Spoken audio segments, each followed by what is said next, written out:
परिचय। आशीष, मुझे जूस पीना पसंद है क्योंकि ये ताकत देता है। जूस का स्वाद अच्छा होता है और जब ये ठंडा हो तो और भी अच्छा लगता है।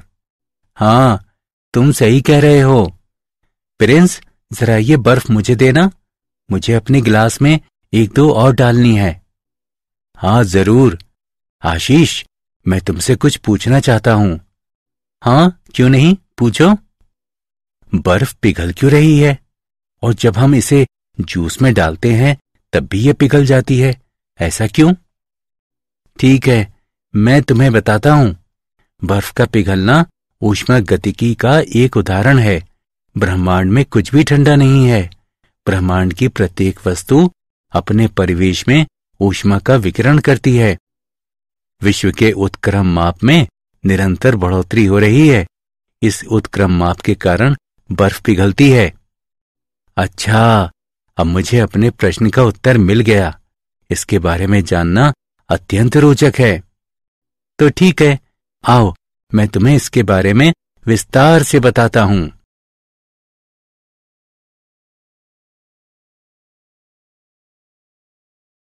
उद्देश्य।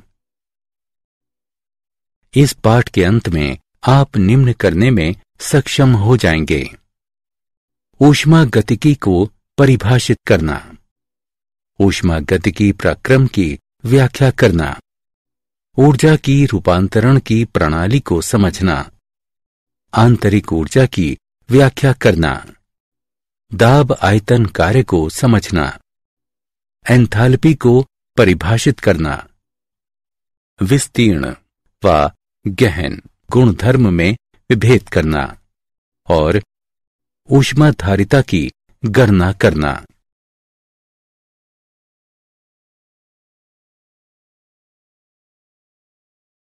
कैलोरीमिति के बारे में जानना, डेल्टा एच व डेल्टा ई के बीच संबंध का विश्लेषण करना, ऊष्म रसायन के नियमों की व्याख्या करना, बॉन्ड एंथैल्पी को समझना, स्वतः पराक्रम को परिभाषित करना, गिब्स ऊर्जा की गणना करना।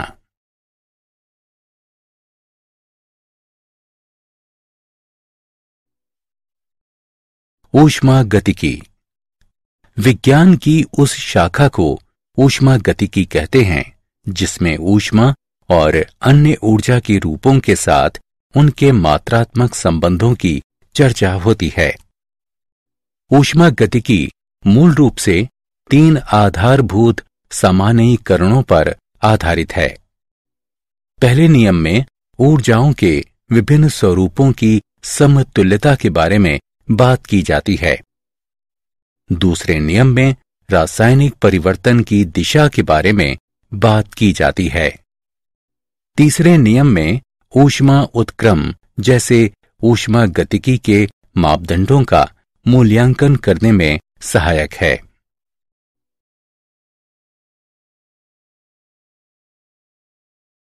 ऊष्मागतिकी में प्रयुक्त आधारभूत शब्दावली। निकाय। प्रणाली की व्याख्या ब्रह्मांड के उस भाग के रूप में की जाती है जिस पर खोज जारी है।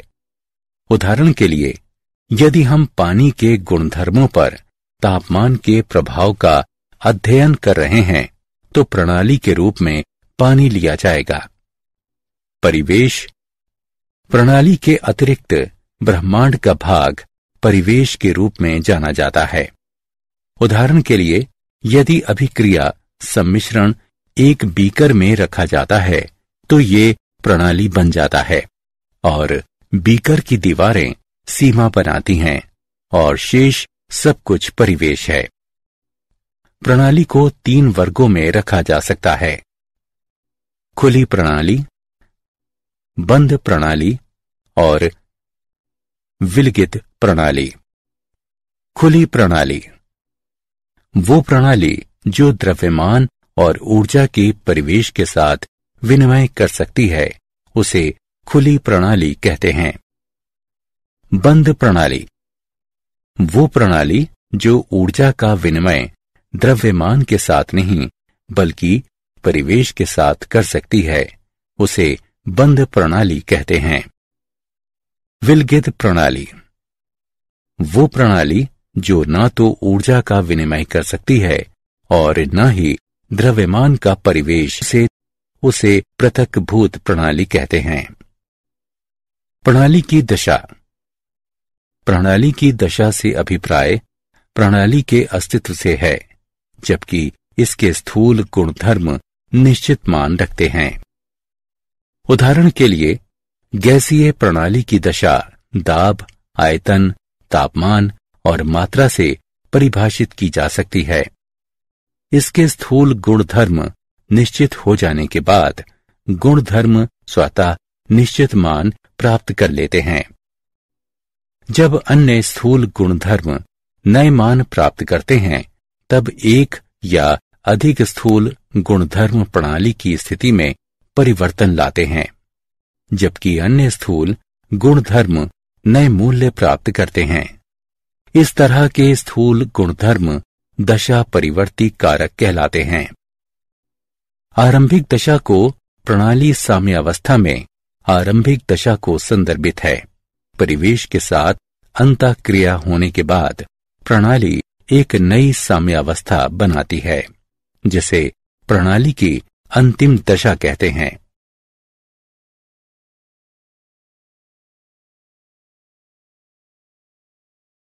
ऊष्मागतिक पराक्रम।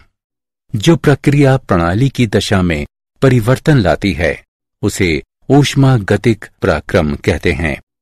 ऊष्मागतिक पराक्रम को निम्नलिखित वर्गों में विभाजित किया जा सकता है। समऊष्मी पराक्रम। ये पराक्रम स्थिर तापमान पर होता है। स्थिरोष्म पराक्रम। इस पराक्रम में प्रणाली और परिवेश के बीच किसी ऊष्मा का स्थानांतरण नहीं होता है। समदाबी पराक्रम। ये पराक्रम स्थिर दाब पर होता है। समआयतनिक पराक्रम। ये पराक्रम स्थिर आयतन पर होता है।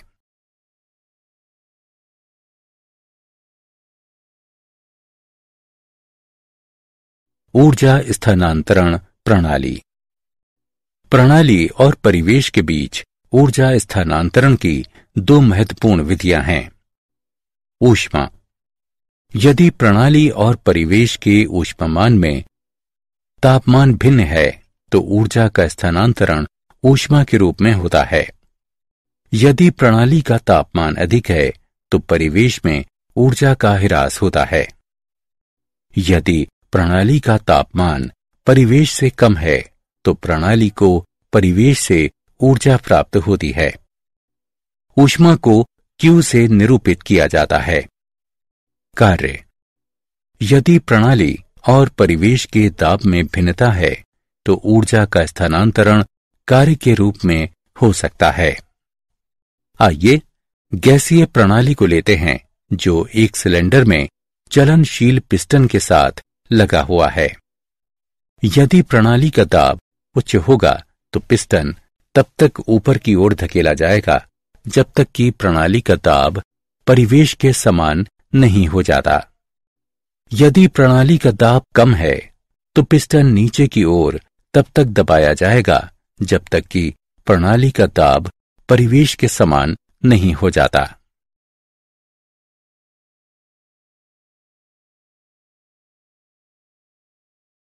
आंतरिक ऊर्जा। आंतरिक ऊर्जा घटक कणों की गतिज और स्थितिज ऊर्जा से बनी होती है। आंतरिक ऊर्जा अवस्था फलन है और आंतरिक ऊर्जा में तब परिवर्तन होता है जब ऊष्मा प्रणाली से परिवेश में या परिवेश से प्रणाली में स्थानांतरित होती है। विलगित प्रणाली की आंतरिक ऊर्जा स्थिर रहती है। किसी प्रणाली की आंतरिक ऊर्जा दो प्रकार से परिवर्तित हो सकती है। ऊष्मा को प्रणाली में प्रवाहित होने दिया जाए या ऊष्मा को प्रणाली से बाहर जाने दिया जाए। प्रणाली पर या प्रणाली द्वारा कार्य किए जाने पर आंतरिक ऊर्जा में परिवर्तन इस प्रकार दिया जाता है। डेल्टा U बराबर Q प्लस W, जहां Q प्रणाली को दी गई ऊष्मा है। W प्रणाली पर किया गया कार्य है। उक्त संबंध में ऊष्मा गतिकी का ये पहला नियम है।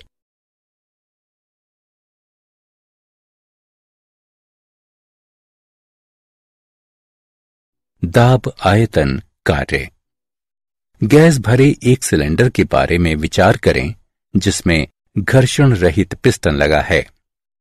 यदि बाहरी दाब आंतरिक दाब से थोड़ा सा भी कम होगा तो पिस्टन ऊपर की ओर तब तक जाएगा जब तक बाहरी दाब आंतरिक दाब के समान न हो जाए। यदि आयतन और सिलेंडर का अनुप्रस्थ परिच्छेद क्रमशः V और A है तो प्रणाली द्वारा किया गया कार्य बराबर P गुणा A गुणा L, जो P गुणे डेल्टा V के बराबर है। आदर्श गैस का उत्क्रमणीय PV कार्य।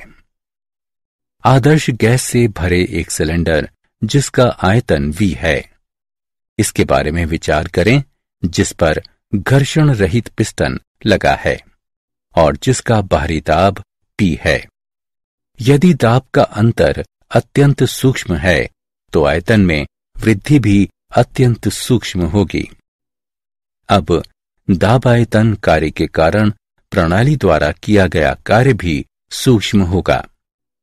स्थिर बाहरी दाब P पर एक आदर्श गैस का विस्तार V2 से V1 तक करने हेतु किए गए कार्य की कुल मात्रा को -2.303 nRT log P1 बटे P2 लिखा गया है।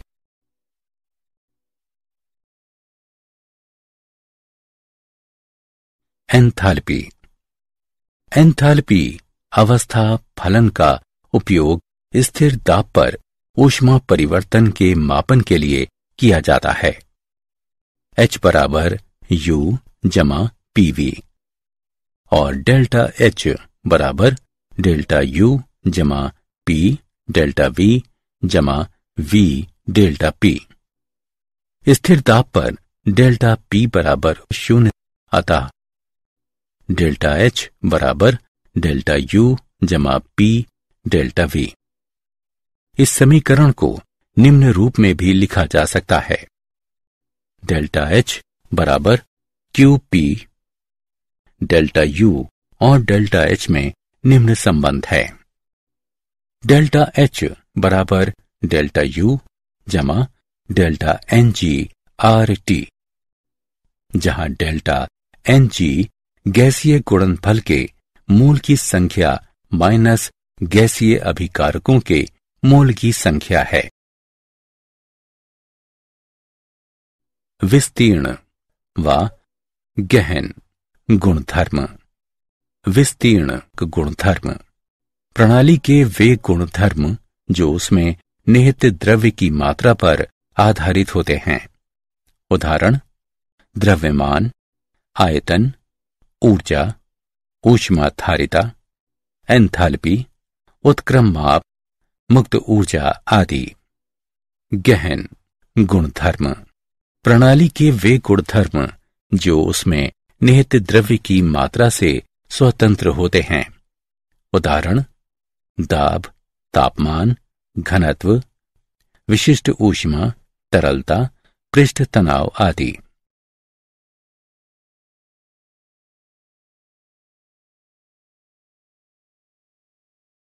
ऊष्माधारिता किसी पदार्थ के एक नमूने की ऊष्माधारिता ऊष्मा की वो मात्रा है जो इसके तापमान को 1 डिग्री सेल्सियस बढ़ाने के लिए आवश्यक होती है।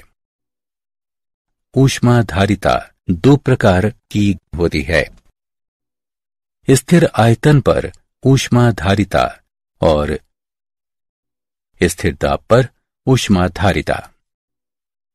ऊष्माधारिता एक विस्तीर्ण मात्रा है। ठोसों के लिए Cp और Cv बराबर होते हैं और गैसों के लिए Cp और Cv भिन्न होते हैं। ऊष्माधारिता पदार्थ की मात्रा के समानुपाती होती है। Q बराबर CV गुणे डेल्टा T, जहां डेल्टा T बराबर TF घटा TI। पदार्थ की मोलर ऊष्मा धारिता। पदार्थ के एक मोल की ऊष्मा धारिता होती है। विशिष्ट ऊष्मा धारिता ऊष्मा की वो मात्रा होती है जो पदार्थ के एक यूनिट द्रव्य के तापमान को 1 डिग्री सेल्सियस बढ़ाने के लिए आवश्यक होती है। Q बराबर C गुणे M गुणे डेल्टा T। विशिष्ट ऊष्मा धारिता व मोलर ऊष्मा धारिता गहन राशियां हैं।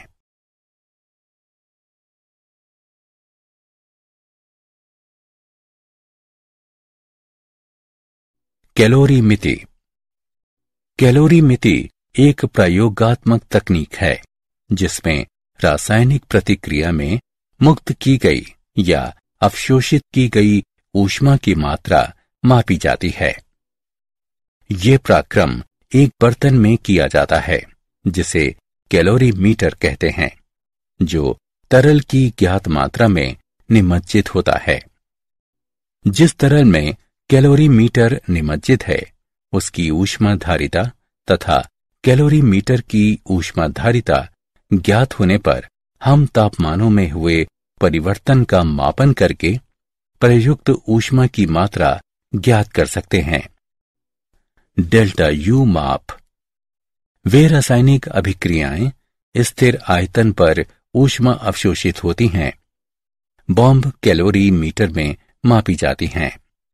एक स्टील का बर्तन ये सुनिश्चित करने के लिए पानी में डुबो दिया जाता है कि परिवेश में ऊष्मा का ह्रास ना हो। स्टील बॉम्ब में रखी शुद्ध डाई ऑक्सीजन में एक ज्वलनशील पदार्थ को जलाया जाता है। अभिक्रिया में निकली ऊष्मा को बॉम्ब के आसपास के पानी में स्थानांतरित किया जाता है तथा इसके तापमान की निगरानी की जाती है।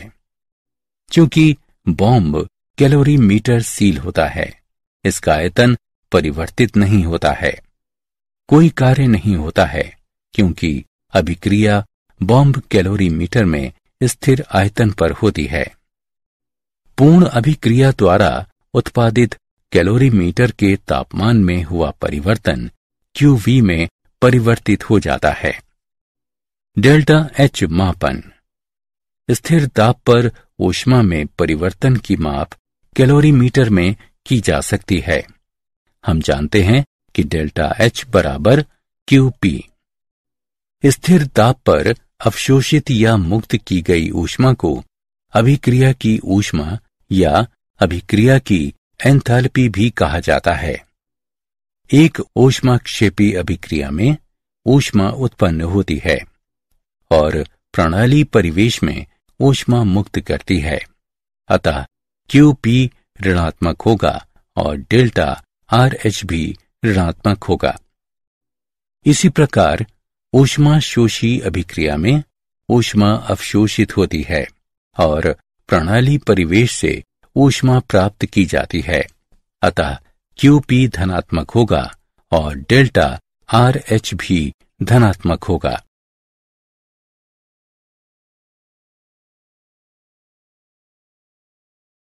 डेल्टा H और डेल्टा E में संबंध। एंथैल्पी प्रणाली की आंतरिक ऊर्जा और PV ऊर्जा का योग होता है। ये एक मात्रात्मक गुणधर्म और अवस्था फलन भी है। इसका गणितीय रूप से संबंध निम्न है।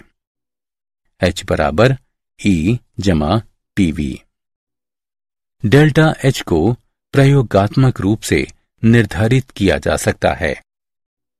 डेल्टा H बराबर H2 घटा H1, जो कि HP का योग माइनस HR का योग के बराबर है। ऊष्माक्षेपी अभिक्रिया में डेल्टा H धनात्मक है। ऊष्माक्षोषी अभिक्रिया में डेल्टा H ऋणात्मक है। डेल्टा H निरूपित करता है की अभिक्रिया में होने वाला ऊष्मा परिवर्तन स्थिर तापमान व स्थिर दाब पर होता है। प्रतिक्रिया के डेल्टा एच और डेल्टा ई में निम्न संबंध है। डेल्टा एच बराबर डेल्टा ई जमा डेल्टा पी डेल्टा वी। इसे निम्न रूप में भी लिखा जा सकता है। डेल्टा एच बराबर डेल्टा ई जमा delta n g r t, जहां डेल्टा एन जी गैस मोलों की संख्या में परिवर्तन है। अभिक्रिया की ऊष्मा ये एंथैल्पी परिवर्तन है जो अभिक्रिया के दौरान उस समय होता है जब अभिक्रिया अभिकारकों की उपभोग की गई राशियां और बने हुए उत्पादों की राशियां संतुलित रासायनिक समीकरण के अनुरूप हों। Delta H2 minus delta H1 बराबर T2 घटा T1 गुणे उत्पादों का Cp गुणे अभिकारकों का Cp। मानक अवस्था की स्थिति में व्यक्त की गई अभिक्रिया की एंथैल्पी को मानक एंथैल्पी अभिक्रिया कहते हैं।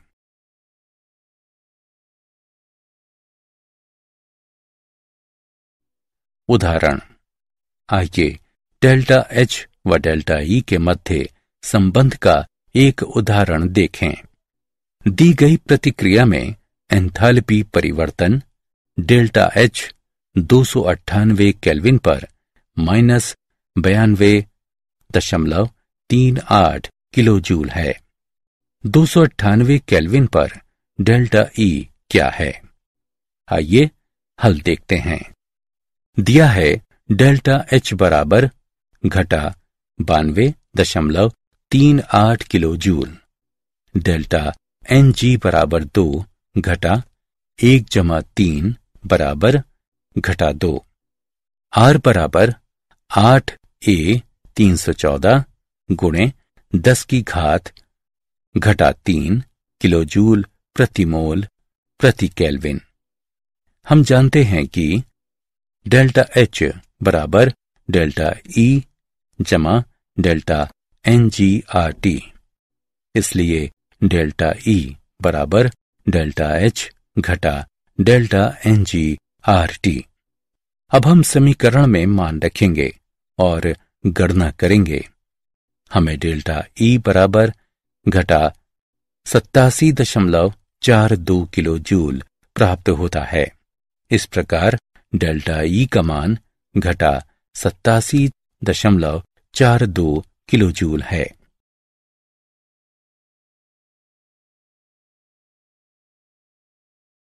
अभिक्रिया की एंथैल्पी के विभिन्न रूप। उत्पत्ति की एंथैल्पी। ये ऊष्मा परिवर्तन तब होता है जब किसी यौगिक का एक मोल उसके घटक तत्वों से प्राप्त किया जाता है। स्वतंत्र तत्वों की मानक एंथैल्पी 0 ली जाती है। इसका मान यौगिक की रासायनिक स्थिरता का निर्धारण करता है। दहन की एंथैल्पी। ये ऊष्मा परिवर्तन तब होता है जब किसी यौगिक के एक मोल का वायुमंडल की ऑक्सीजन में पूर्ण रूप से दहन हो जाता है। ये सदैव ऋणात्मक होता है क्योंकि दहन की पराक्रम ऊष्माक्षेपी होती है। विलयन की एंथैल्पी। ये ऊष्मा परिवर्तन तब होता है जब किसी पदार्थ का एक मोल विलायक की भारी मात्रा में विघटित होता है ताकि और तनुकरण होने पर कोई भारी ऊष्मा परिवर्तन ना हो। जलयोजन की एंथैल्पी। ये ऊष्मा परिवर्तन तब होता है जब जलहीन पदार्थ का पूर्ण जलयोजन होता है। जलयोजन ऊष्माक्षेपी प्रक्रिया है क्योंकि इसमें जल के अणुओं और मध्यवर्ती धातु आयन में आबंध होता है। संलयन की एंथैल्पी। ये ठोस पदार्थ के एक मोल को गलनांक पर पूर्ण द्रव बनाने हेतु आवश्यक ऊष्मा परिवर्तन है। वाष्पीकरण की एंथैल्पी, तरल पदार्थ के एक मोल को क्वथनांक पर पूर्ण वाष्प बनाने हेतु आवश्यक ऊष्मा परिवर्तन। उदासीनीकरण की एंथैल्पी, ये वो ऊष्मा परिवर्तन है जब तनु विलयनों में 1 ग्राम अम्ल का समतुल्य तनु घोल द्वारा 1 ग्राम क्षार को उदासीन करता है। हाइड्रोजनीकरण की एंथैल्पी, ये एंथैल्पी परिवर्तन तब होता है जब असंतृप्त कार्बनिक यौगिक का एक मोल पूर्ण हाइड्रोजनीकृत हो जाता है। संक्रमण की एंथैल्पी, ये ऊष्मा परिवर्तन तब होता है जब पदार्थ का एक मोल एक परानुवर्ती स्वरूप से दूसरे में संक्रमित होता है।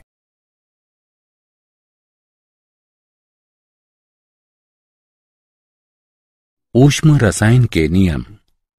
लावोइसियर लैपलेस का नियम, अभिक्रिया के दौरान होने वाला एंथैल्पी परिवर्तन जो परिमाण में बराबर हो लेकिन उत्क्रमी प्राक्रम में होने वाले एंथैल्पी परिवर्तन में इसका चिन्ह विपरीत हो। हेस का नियम। हेस का नियम ये कहता है कि प्राक्रम के दौरान एंथैल्पी परिवर्तन केवल आरंभिक और अंतिम अवस्था पर निर्भर होता है और उस मार्ग से प्रभावित नहीं होता है जिस पर ये प्राक्रम किया गया हो। हेस का नियम बहुत सी प्रतिक्रियाओं की एंथैल्पी की गणना करने में सहायक है जो व्यवहारिक रूप से संभव नहीं है, जैसे संरचना की एंथैल्पी, संक्रमण की एंथैल्पी, जलयोजन की एंथैल्पी आदि।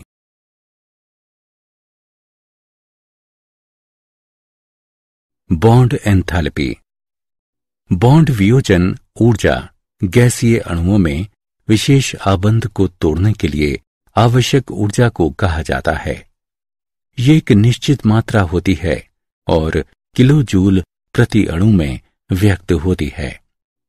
किसी द्विपरमाणुक अणु में शब्द आबंध वियोजन ऊर्जा का अर्थ वही होता है जो आबंध ऊर्जा का होता है, लेकिन एक से अधिक आबंध वाले बहुपरमाणुक अणु में शब्द आबंध वियोजन ऊर्जा का अर्थ आबंध ऊर्जा के समान नहीं होता है। आबंध ऊर्जा वो औसत मात्रा है जो किसी गैसीय अणु में उस प्रकार के एक मोल के आबंध को तोड़ने के लिए आवश्यक होती है। अभिकारकों व उत्पादों की बॉन्ड ऊर्जा ज्ञात होने पर अभिक्रिया की डेल्टा एच की गणना की जा सकती है।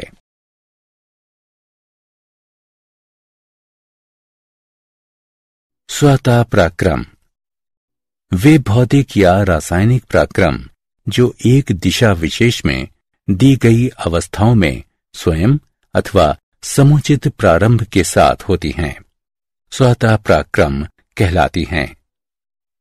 सभी प्राकृतिक पराक्रम स्वतः पराक्रम होते हैं। स्वतः पराक्रम दिए गए अवस्थाओं में स्वतः पराक्रम अपने पराक्रम को प्रतिलोमित नहीं कर सकता है। इस ब्रह्मांड में होने वाला कोई भी भौतिक या रासायनिक पराक्रम तभी स्वतः हो सकता है जब वो ब्रह्मांड के उत्क्रम माप में बढ़ोतरी के लिए उत्तरदायी हो। किसी पराक्रम के स्वतः होने के लिए आवश्यक है कि डेल्टा एस ब्रह्मांड शून्य से अधिक होना चाहिए। यदि डेल्टा एस योग बराबर शून्य तब ये साम्य अवस्था में है।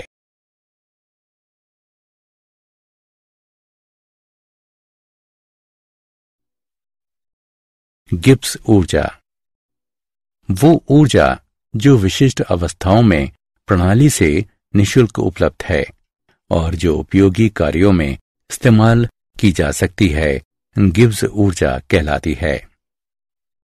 प्रणाली से संबंध संपूर्ण ऊर्जा का एक भाग रैंडम ऊर्जा होता है जो कार्य में रूपांतरणीय नहीं है। गिब्स ऊर्जा को निम्न प्रकार व्यक्त किया जा सकता है।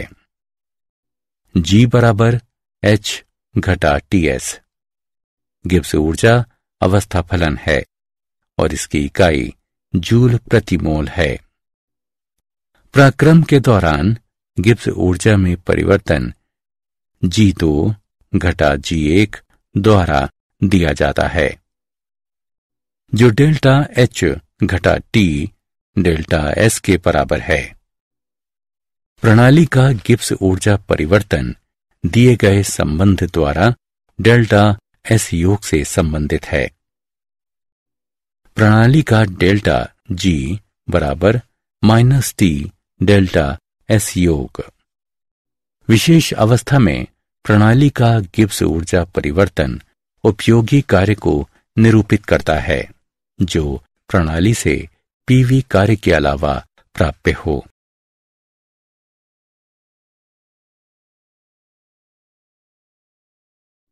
मानक गिब्स ऊर्जा निर्माण। मानक अवस्था में अपने घटक तत्वों से यौगिक के एक मोल के निर्माण के दौरान आने वाली मुक्त ऊर्जा परिवर्तन। मुक्त तत्वों का डेल्टा GF0 उनकी मानक अवस्था पर 0 लिया जाता है।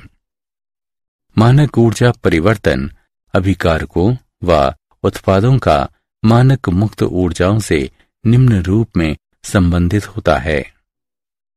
डेल्टा G0 बराबर उत्पादों का डेल्टा GF0 का योग माइनस अभिकारकों का डेल्टा GF0 का योग। डेल्टा G0 अभिक्रिया के डेल्टा H0 और डेल्टा S0 से निम्नानुसार संबंधित है। डेल्टा G0 बराबर delta H0 minus T delta S0। Delta G0 साम्य स्थिरांक से निम्नानुसार संबंधित है। डेल्टा G0 बराबर घटा 2.303 log के।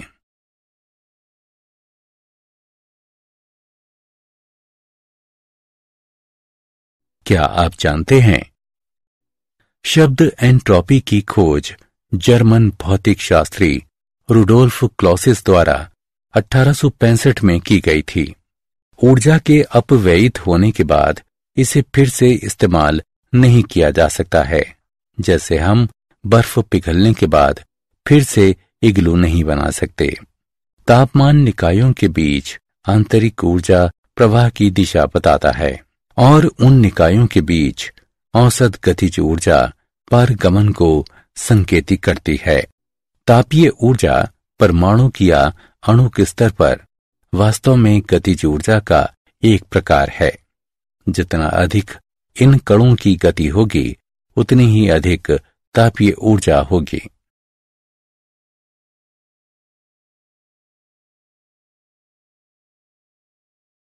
सारांश। आइए हमने जो कुछ भी सीखा है उसे संक्षेप में दोहराएं। विज्ञान की वो शाखा जो ऊष्मा और ऊर्जा के अन्य प्रकारों के साथ उनके मात्रात्मक संबंधों पर चर्चा करती है, उसे ऊष्मा गतिकी कहते हैं। वो प्रणाली जो ऊर्जा का विनिमय द्रव्यमान के साथ न करके परिवेश के साथ लेकिन कर सकती है, उसे बंद प्रणाली कहते हैं।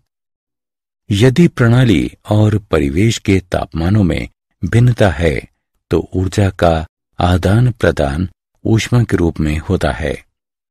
यदि दाब में भिन्नता है तो प्रणाली और परिवेश के बीच ऊर्जा का आदान प्रदान कार्य के रूप में हो सकता है। आंतरिक ऊर्जा घटक कणों की गतिज ऊर्जा और स्थितिज ऊर्जा से बनी होती है। आंतरिक ऊर्जा अवस्था फलन होती है।